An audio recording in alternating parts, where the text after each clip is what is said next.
Welcome to episode number 65 of the YXE Sports Podcast, live from Wendell Clark's Classic Grill and Bar in Saskatoon. Of course, we're live on the Wendell Clark's Facebook page. We're live on the YXE Sports Podcast Facebook page, no YXE, and of course, wherever you get your favorite streaming version, audio version of this podcast, we are live on there as well. Matt Morrison with you for another Monday, joined to my left by Ray. Ray, how are you? I'm fantastic. April the 19th, I took a little spin to Davidson, Saskatchewan today in the snow. There is no need for that on April the 19th. Well, now there's no snow. And now it's the weirdest thing. Now that I'm off the road. Right. But so it's literally been sunshine, snow, sunshine, snow, a little bit of rain.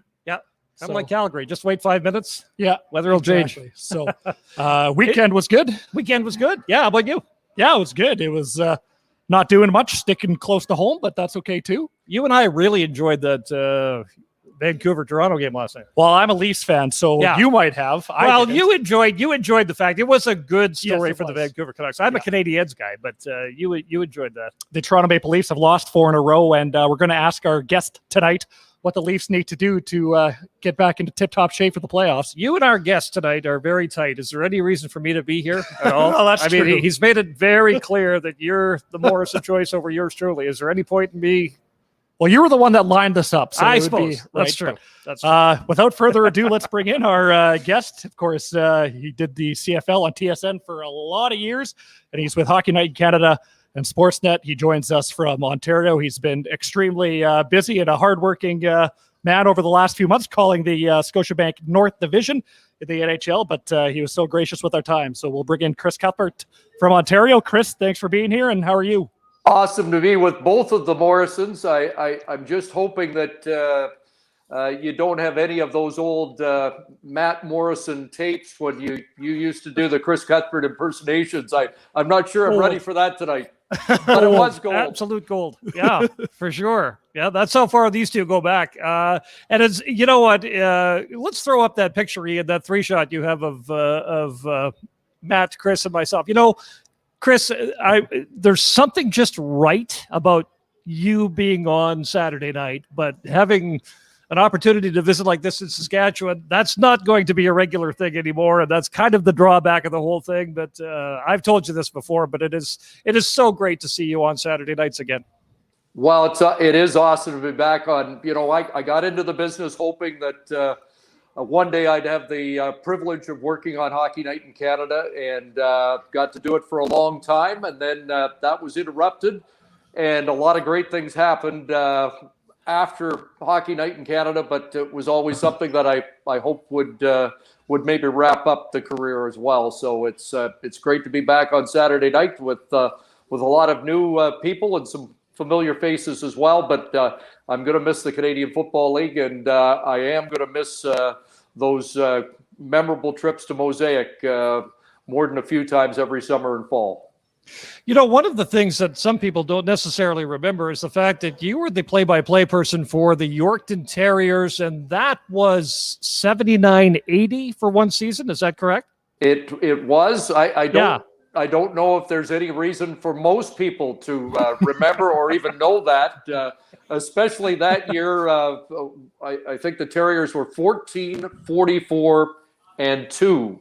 Right. But it was a tremendous training ground for me. It was my first full-time paying job in the business, and I learned a great deal. One of my great memories was on the first road trip. We get on the bus, and a 15-year-old sits in the seat beside me and introduces himself, and he is as bubbly and effervescent and as wide-eyed as a 15-year-old Saskatchewan junior hockey player could be, and he says, "I'm Ken Danico, and I'm going to play in the NHL one day." And I kind of thought at the time, and I may have even said it, I don't remember if I said, you know, Ken, I'm hoping I get to call games in the NHL, and the fact I did get to call games with Ken Danico in the NHL and in the Stanley Cup playoffs is one of my career highlights.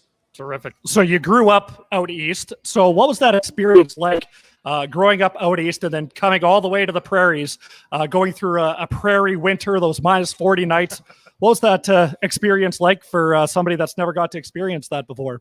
Well, it was different, that hanging fog in the morning, that ice fog, when I used to go to to CJGX for the morning radio, and one of my memories that doesn't happen in Ontario is when we would come back from a road trip and the vehicles would have that. Well, even on home games where people would leave their cars running in the parking lot just to make sure they were still running at the end of a game. So there was stuff like that. It was obviously it was different for a kid from down east. In fact, I think there was some trepidation of bringing a guy from the east to do the games, but I kept bugging Gary Lawrence, who was the program director there at the time, and finally he relented and gave me the job, and I'm grateful for that. Let's talk about the current state of hockey in and around the world. Obviously, everybody knows that this season, this NHL season, is a little different. The Vancouver Canucks last night played their first game since their massive COVID outbreak.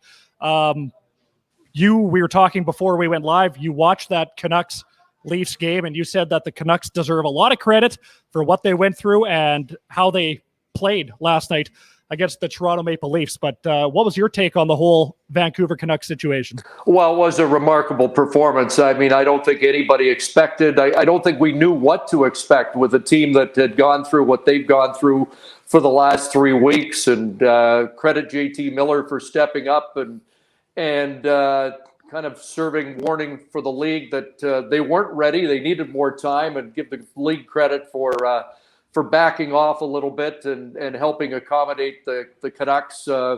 I was surprised that they hung in as long as they did. In fact, came back in the third period when everybody thought maybe their energy level would not be very good in the second half of that game.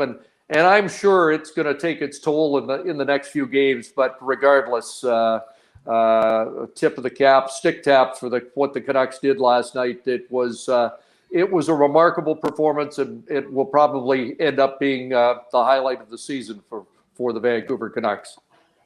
Yeah, and that's what was interesting, too, is the fact that Bo Horvat really stepped up. But the other guy that stepped up that we watched very closely in these parts was obviously Braden Holtby with those Saskatchewan ties, the Marshall, Saskatchewan product. And Ian's got a quick picture of Braden when he played for the Saskatoon Blades, if you can believe it. And he had great net presence then. And what's interesting about this, Chris, is Braden is listed and has been listed a long time at 6'2", 214. And, of course, he follows his dad, Greg. Greg didn't cover that much of the net. Greg was listed as 5'9", 160 in the day from Marshall, Saskatchewan, both former Saskatoon Blade goaltenders. And we got a picture here in one of the this is the great thing, and you and I were visiting about this before we started here, Chris. So there's a longtime fan, Ed Nowakowski is his name, and we can go on about just about every picture in this book. But right here is Greg Holtby, if you can imagine that. The Saskatoon Police used to give out the player cards to everybody, and if I can hold this steady there, you can see right beside the police logo, you can see Greg Holtby, who, does not take up the net that Braden did. But boy, to see Braden make that one windmill stop last night with the pads in the air, I mean, I think the Canucks just kind of looked at that and thought they weren't going to be denied in that 3-2 overtime win. I was going to say, I wonder if Greg had ever made a windmill stop like that. He's probably telling somebody today, I taught the kid that a long time ago. But, you just showing me that brings back a lot of memories. I got called up for one game when I was doing those Yorkton Terrier broadcasts. I got called up to do one Regina Pat Saskatoon Blade game in Saskatoon. I remember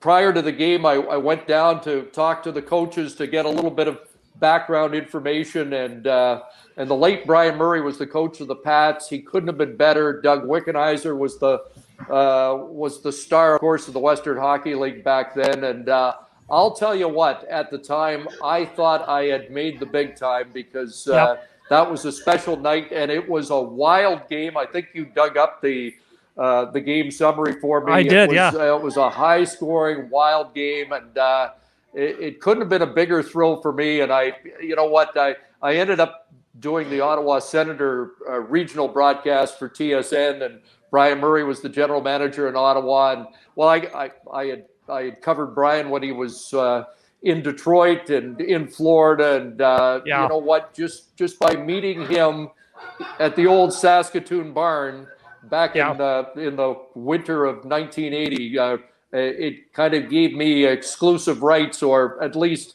I got better treatment than I might have otherwise. But in saying that, Brian Murray was one of those guys that treated everybody well, and it's just an example of the family of hockey. And that I can go on forever about Saskatchewan hockey, because in my year with the Yorkton Terriers, Dave Tippett was the captain in Prince Albert. Mark Habscheid was with the Saskatoon Jays at the time.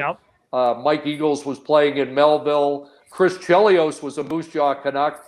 Al McInnes and Barry Trotz, although Barry was up and down with the Pats and the Pat Blues, but he was involved with the Pat Blues and Al McInnes, and the list goes on.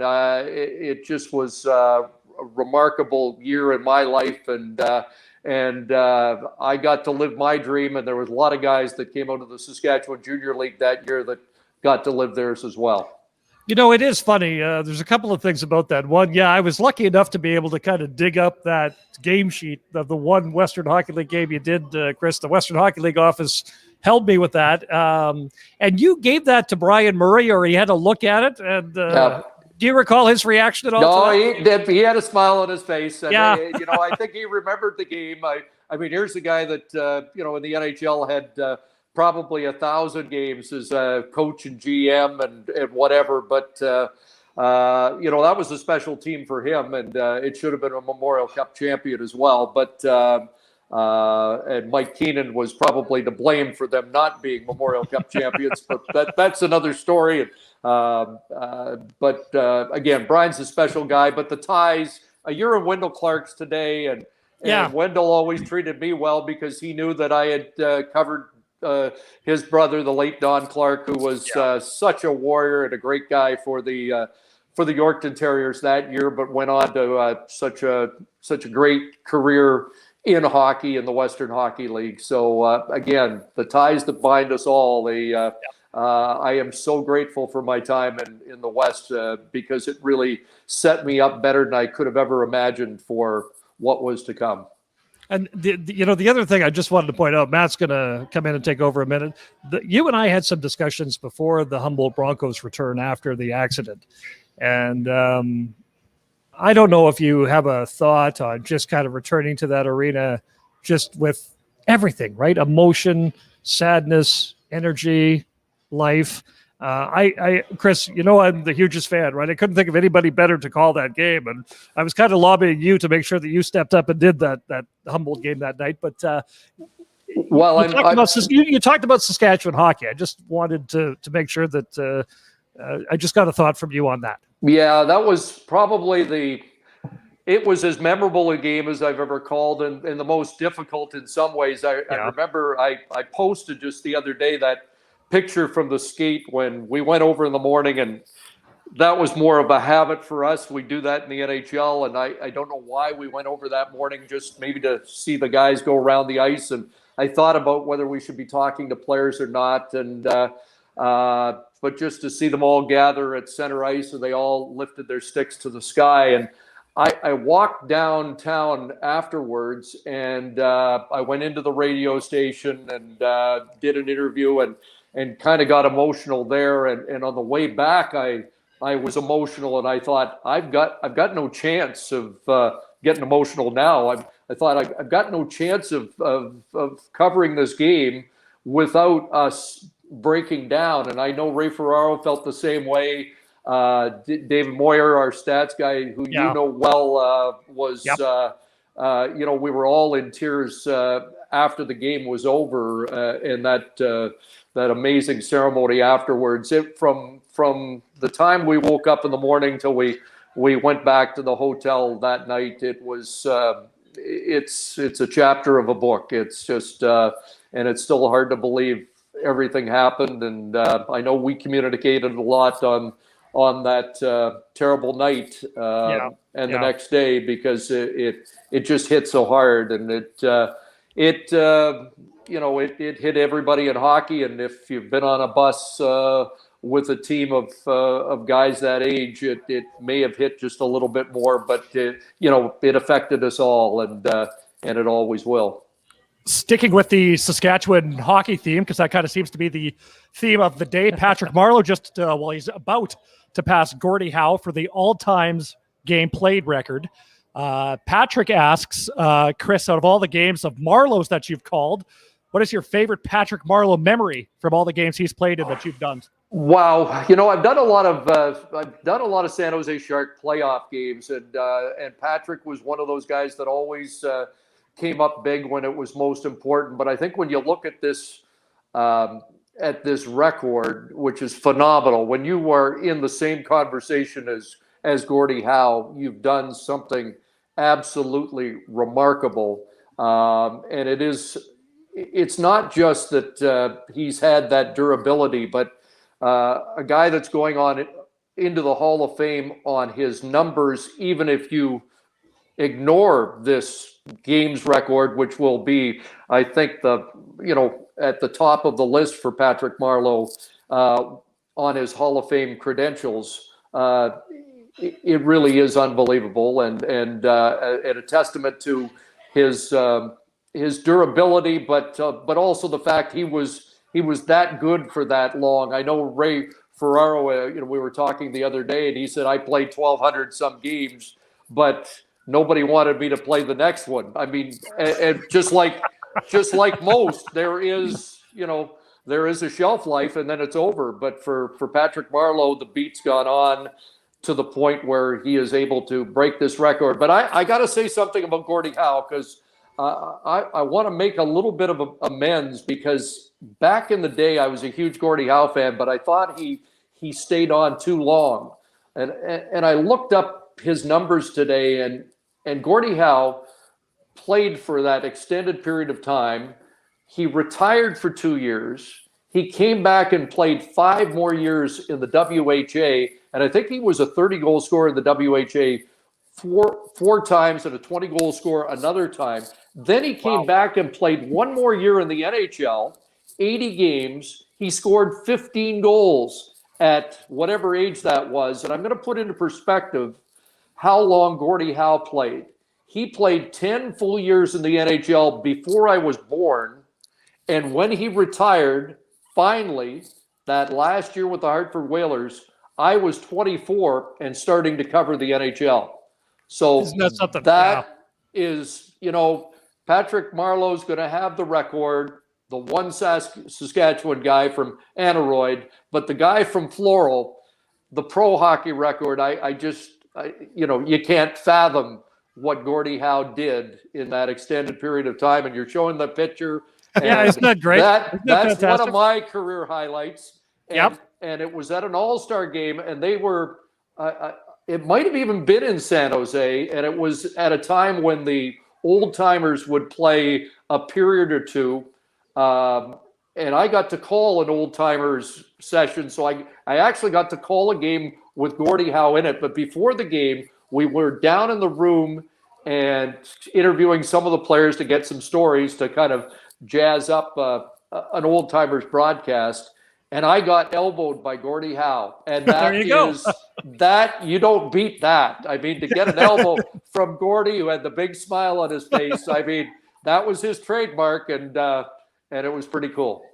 One of the stories that I continue to tell, so I was lucky enough to MC an event. If you can imagine this, 2 lifelong friends were vicious rivals. Gary Peters played a little bit for the Montreal Canadiens, but played for the Philadelphia Flyers mostly, and he played against Gordie Howe, 2 Saskatoon guys. So I think there was me, a broadcaster, Les Lazaruk, Gary, and Gordie. And, the old-timers kind of talk about how tough the hockey was, but there was always respect.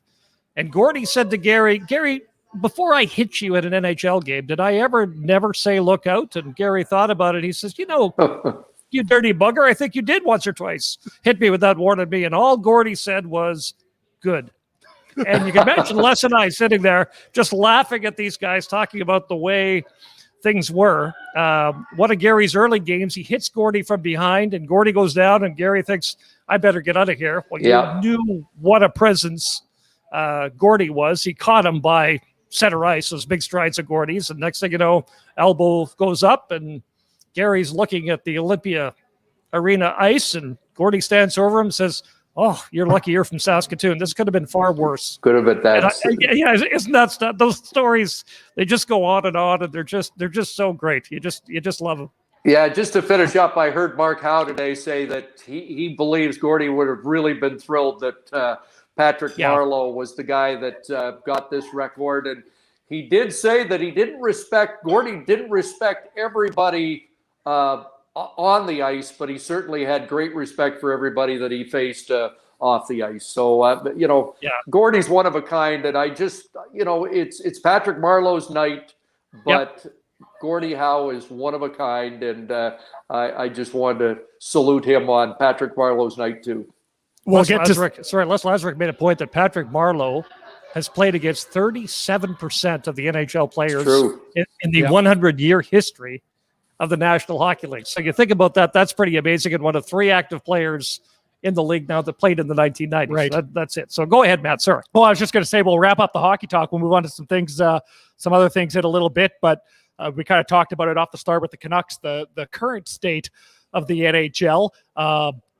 Trade deadline was last week. The Toronto Maple Leafs, of course, adding Nick Foligno. The Leafs are a team that you've seen a lot this year. They're on a little bit of a slide, and I'm kind of biased because I'm a Leafs fan, but I can ask this question to you, Chris. What do the Leafs need to do to kind of get out of this funk, and can they get out of this funk before playoff time? Well, I've noticed that every time for the most part, when the Leafs are in a funk, Austin Matthews' wrist doesn't seem to be right, because when he is 100% and scoring, the Leafs are usually winning. But I think goaltending is still an issue that they're working out. The issue is who's going to be the guy when the playoffs start. And Jack Campbell was on that record-setting pace, but he has fallen back a little bit, and I guess that's to be expected. But at what level can he continue to play at if Frederik Andersen's not available? And I think it was an intriguing pickup to get David Riddick, who's looked good since he's been added to the mix in his one start, I think, and another relief role for Jack Campbell. And I think Riddick has looked good so far. But Frederik Andersen's back on the ice, was for the Leafs today in practice in Vancouver, and I think that Toronto really wants to see what they can get out of Frederik Andersen in these final dozen games or so to figure out if he is going to be the goaltender or whether it's going to be Jack Campbell or David Riddick going forward. And I guess the other thing is the latest news is that the Zach Hyman injury might not be as serious as it looked last night. A couple of weeks for a sprained MCL, and that is a big relief for the Leafs because he has been one of their best players all year. He is kind of the heartbeat of that team, like Brendan Gallagher is for Wray Morrison's Canadians. And I just don't think the Leafs could have afforded losing him for the rest of the season. Nick Foligno's a guy that could probably have substituted in for Hyman, but they want to add Nick Foligno to a core that has Zach Hyman and Austin Matthews and Mitch Marner, William Nylander, and John Tavares. And so for the most part, it's been a down, a little bit of a low for the Leafs in what has been a pretty consistently high season. So I don't think anybody's panicking too much yet. Yeah, today it was announced that Alex Edler got a 2-game suspension for that hit on Hyman last night. It was an entertaining hockey game. I was going to ask you a little bit about depth, though, for Toronto. Could that be the thing that digs them out a little bit, Chris? Because you talked about Foligno. You're doing the Toronto-Winnipeg game Thursday. That's where we're going to see Nick Foligno in his first game on Thursday night. But, you take a look at Spezza and you take a look at Thornton and some of those guys that are just kind of kicking around. I mean, this is probably the valuable time to have those sort of vets around, even if they're not playing or even if they're playing 8-9 minutes a night. Well, it's funny. The Greybeards, I thought, were probably the best for the Leafs last night. The line was Spezza, Thornton, and Wayne Simmons. But they're adding more to the mix now. So Nick Foligno comes in when Hyman's healthy. Riley Nash is expected to be a fourth-line center, penalty-killing addition when the playoffs start. So when you add all that into the mix, if everybody else stays healthy, somebody's got to come out. So will they shuttle in, a Spezza one night or a Thornton another night? Or, that's these guys are now competing for roster spots and playoff airtime. So it's an important part of the season, I think, for Toronto and for Sheldon Keefe to see what he's got down the stretch and to see where Nick Foligno fit in on the first line, on the second line. Is he going to be a bottom six guy to increase the depth as you're talking about? So it's going to be a fascinating playoff because if everybody can stay healthy, we know how dangerous the Oilers are with Connor McDavid and Leon Draisaitl and the deepest top nine in the league in the North Division anyway is in Winnipeg. So there's some pretty good balance there, and right now it looks like it'd be the Leafs against the Canadiens. Although first place is not guaranteed yet for Toronto, but fans have been waiting a long time for Montreal and Toronto, and the sparks will fly, and it's not going to be an easy first round for anybody. Yeah, that's the beauty of this year's NHL, and it seems like even in the East Division or the West Division, it's just so tight. I mean, Vegas and Colorado are 1-2 in the West Division down in the States as well. So it'll be interesting to see, but I can't wait for the playoffs as most hockey fans can't. Of course, we are live at Wendell Clark's Classic Grill and Bar in Saskatoon, as we are every single night. And speaking of hockey, the Saskatoon Blades have 5 games left in their season, and make sure you come on down to see those Saskatoon Blades games. Of course, Wendell Clark's Classic Grill and Bar has them every single time. Food and drink specials. The Blades are 1 point back at the Brandon Wheat Kings for first in the WHL's East Division hub down in Regina. So make sure you come on down to Wendell Clark's Classic Grill and Bar on the corner of Circle and Idlewild. Chris, we'll move away from, we'll still technically stay with hockey, but we'll talk about Olympic hockey as one of the Olympic sports that you've called. But I got to think that 2010 was probably one of the career highlights for yourself. Well, it was for sure. I kid a lot, but I'm not kidding. I guess that if there's a bigger highlight in the future for me, I can't wait for it. It'll be tough to match what we saw in 2010. That atmosphere was amazing. The storyline was amazing, and to be in the middle of it was certainly a privilege. Okay, so you're not one to talk about yourself, and you're going to hate me a little bit, but you are the only North American, perhaps worldwide broadcaster that is called, or 5 different gold medals for Canada. For Canada, right? I don't think any other broadcaster would have done that. Well, not for Canada. Maybe in other countries. I mean, But my mother wrote that perfectly for you. You read it just the way she. Well, you should do some research on that, because I find it hard to believe that anybody would have accomplished that. So what you're saying is I'm what's the saying about being a master of none? Yeah. Yeah, exactly. Yeah. Figure skating, rowing, canoe, synchro swimming, right? Yes, and that's the hockey one, right? Yeah. So of the other 4 besides hockey, do you have a highlight or a thought on anything you've called at a particular Olympic Games? Well, the call of Adam Vancouver in the kayak in 2004 was memorable for me.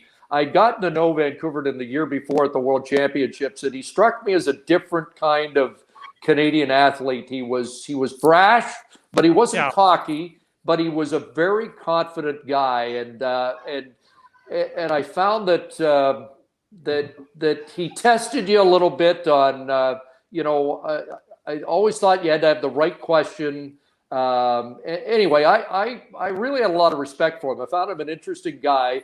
And he went into the Olympics in Athens as a favorite to win a gold medal, and he didn't win it in the first event. And this was coming off the previous week where the rowing team we'd expected a gold and we didn't get it. And in fact, the World Championship 8 really broke down in the gold medal race and did not finish in the medal race. And so we were kind of in this feeling that everything was slipping away, and Vancouver hadn't won in a race that we thought he might. And so, and you know, I'm not a morning person. And I can attest to that. Yeah. all these races are in the morning, and the Vancouver gold medal race was the very first event of the day. And we were having technical problems, and it was an 8 o'clock sharp. And we literally had somebody from the World Broadcasting working on our headsets within 30 seconds of the start of the race. Wow. And it was kind of disconcerting. And finally, they left, kind of cleared, put the headset on, and it was basically on your mark, get set, go. And I had known that at least the handicapping of the race was that his arch rival would get out to, or if they were even halfway through the race, his arch rival had this great kick, and he was kind of a sprinter, and that he'd probably get Vancouverton. Well, Vancouverton got a good start, and he was out by about a half canoe length at the time, and we get to the halfway mark, and I'm kind of paying attention to the rival, thinking, when's he going to make his move? When's he going to make his move? And then I'm thinking, he's not making a move. It's Vancouver, and Vancouver literally lifted me out of my seat. And I don't remember doing that very often for anything but a big hockey goal. But he took me right out of my seat, and it was a big thrill to call any Olympic gold medal. But that one kind of surprised me a little bit. And then we were in a situation where I would take the headset off and run down to the pier, and they would bring the winner over to do a quick interview. And back then we didn't have anybody else to do the interview, so I got to do it. And it was a really neat experience to be able to say, how does it feel to be an Olympic champion? And this was, I mentioned that Adam was very, very blunt. And he did a great interview, and there was a certain time element to how long we were supposed to have him. And one of the volunteers there tried to usher him away from me during the interview, and he made it quite clear that this was his moment in the sun, and he was going to do this interview for as long as I had questions. And it was just special to be a part of it, but. Got to call Marty McBean and Kathleen Heddle, who sadly passed away earlier this year at their gold medal in Atlanta, which was special. It was a day where we were expecting the possibility of 3 gold medals, and it was the morning after the bombing the night before in the Olympic Plaza. So the atmosphere, it was just a terrible atmosphere, and it kind of affected the memory. And I know Kathleen had such a wonderful perspective, and she almost felt, I won't say guilty, but she didn't know, she was uncomfortable about celebrating on her greatest day as an athlete because of what had happened just hours before. And I always had remarkable respect for Kathleen Heddle. I thought she was what every Canadian Olympian should aspire to be. So do you want me to tell the Sidney Crosby picture story, or do you want to give an accurate? If I let you tell this story, Chris, don't undersell it. Okay? I will. So you go ahead. Ahead. I'll let you tell the story. I will. I could really make people dizzy here by spinning around and showing the picture, but I won't. But just before, I wouldn't be doing it a service if I didn't mention Carolyn Waldo, Michelle Cameron, 1988 synchronized swimming. I don't know how to call synchronized swimming. I was just lucky enough to be there when they won. And Jamie Soleil and David Peltier will always be the most unusual gold medal. It was the French judge moment in Salt Lake City. So I wanted to finish that, but So Sidney Crosby scores the golden goal, and in behind our broadcast location was a bank of cameras. And I wanted a picture from one of those cameras behind me, because that would be my perspective of the goal. And Michael Farber of Sports Illustrated helped me out, connected me with a Sports Illustrated photographer. And I thought it'd be nice if I could get Sidney Crosby to sign that picture. So I got the picture. Stan Butler is a good friend of mine who a longtime junior coach in Canada, World Junior as well, and also used to run camps for Sid, close friend of the family. And he said, Sidney will be in Toronto and he'll be at this hotel in August, drop it off, and he'll be more than happy to sign. So I did. I picked up the picture. It had well, I'll read it here to Chris. Thanks for the call, and Sidney Crosby 87. And I was thrilled, and I put it in a frame and it hung it on the wall.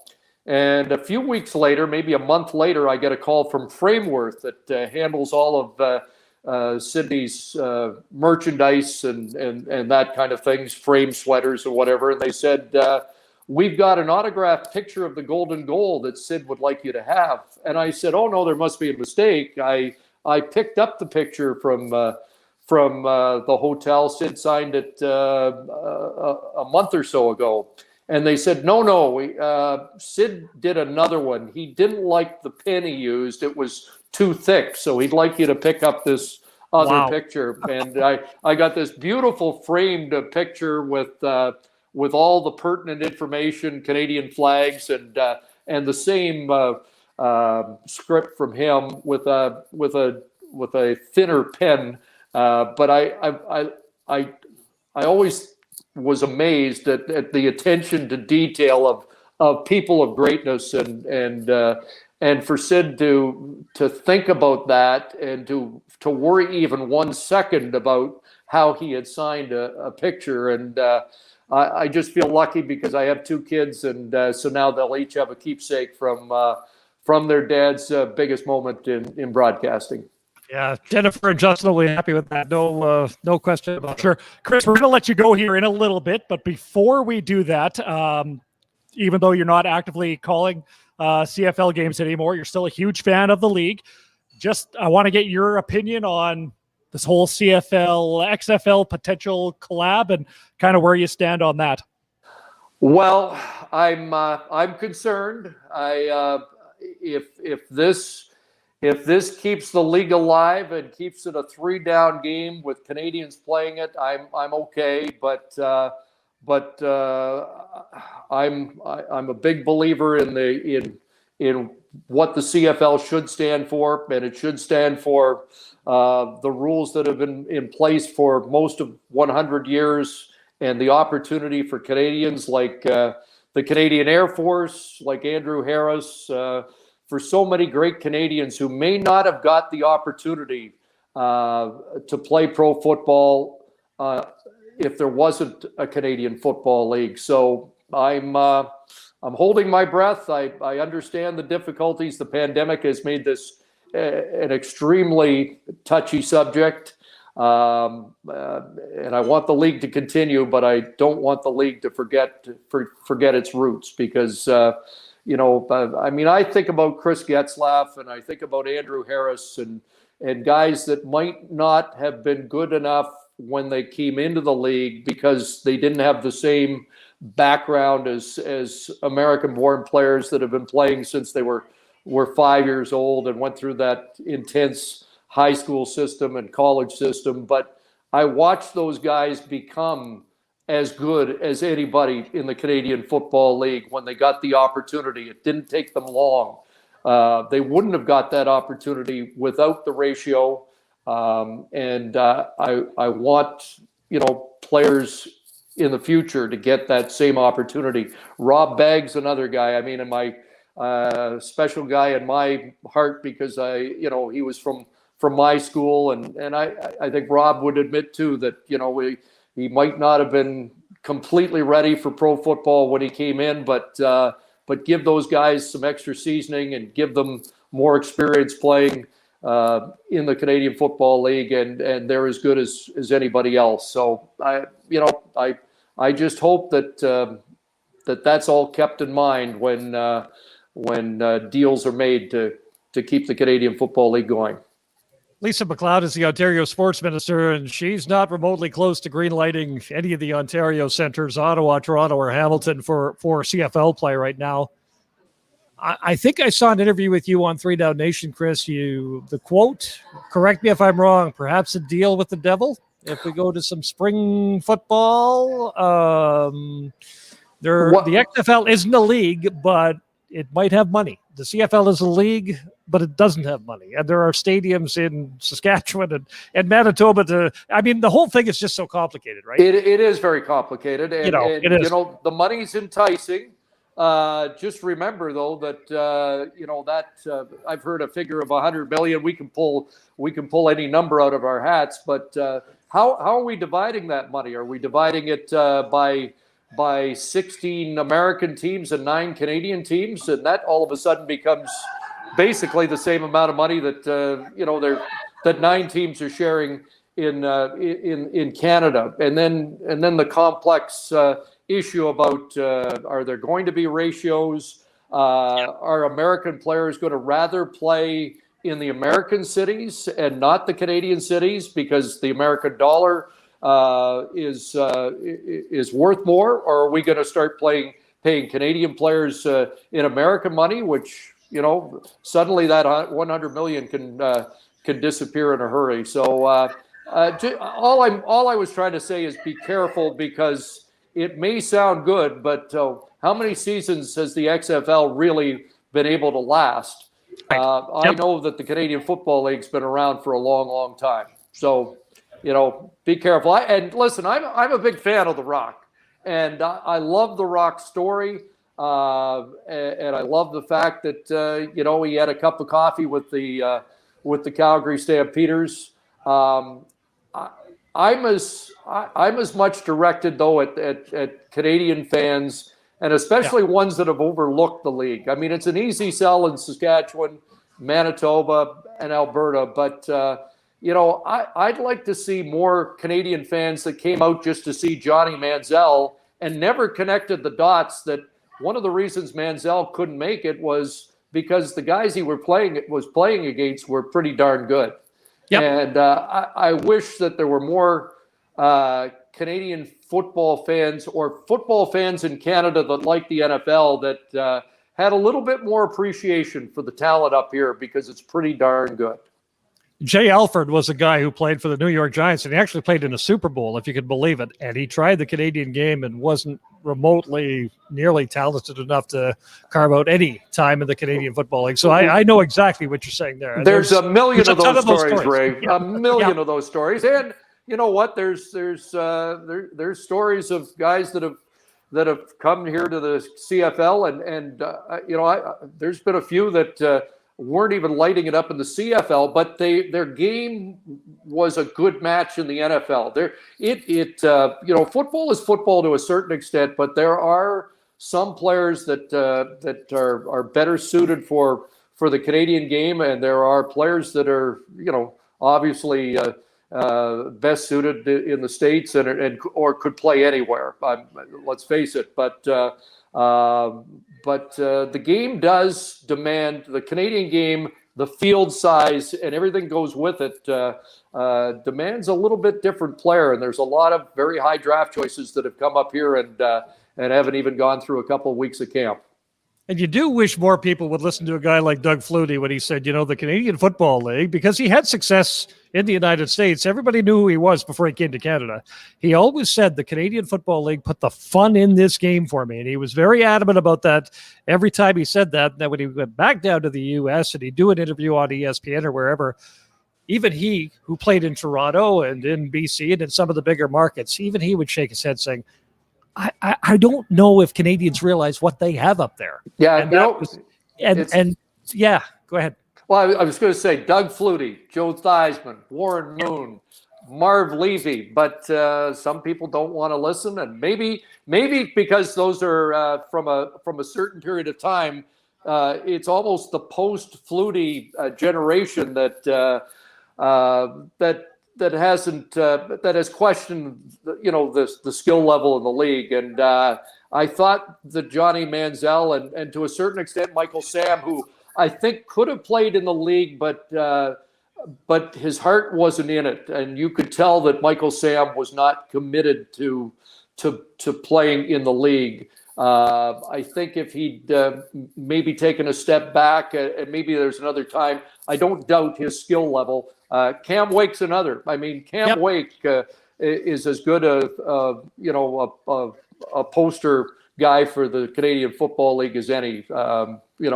It's a special league, and man, it's given me a lifetime of memories. I started with the Alouettes in the early '80s, and on CBC from '91 on, and when they get back, and I sure hope they do, I'm going to miss it very much. Who do you have behind? Is that that picture there? Is that David Allen or is it...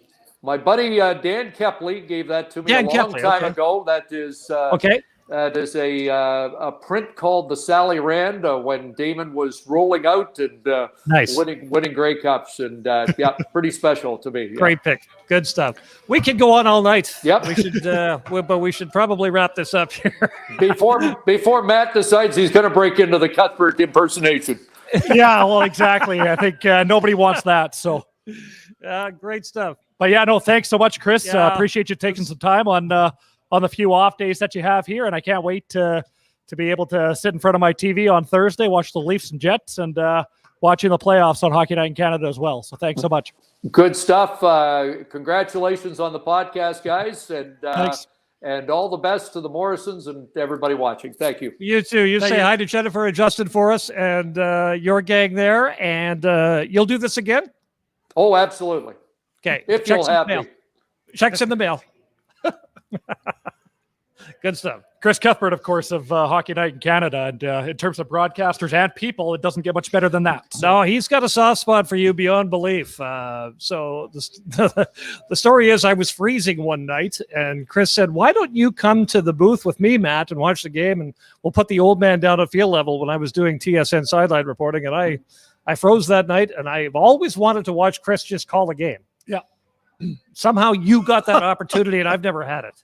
And I don't know how that works, but no, you won't find a better person. No, for sure. No, so that pretty much wraps up our time for this week's edition of the YXE Sports Podcast. So thanks so much again to Chris Cuthbert for joining us from Ontario. And thanks so much to you, the viewer. Do this again next Monday? Why not? We will. Absolutely. Same time, same place. Till then, stay safe.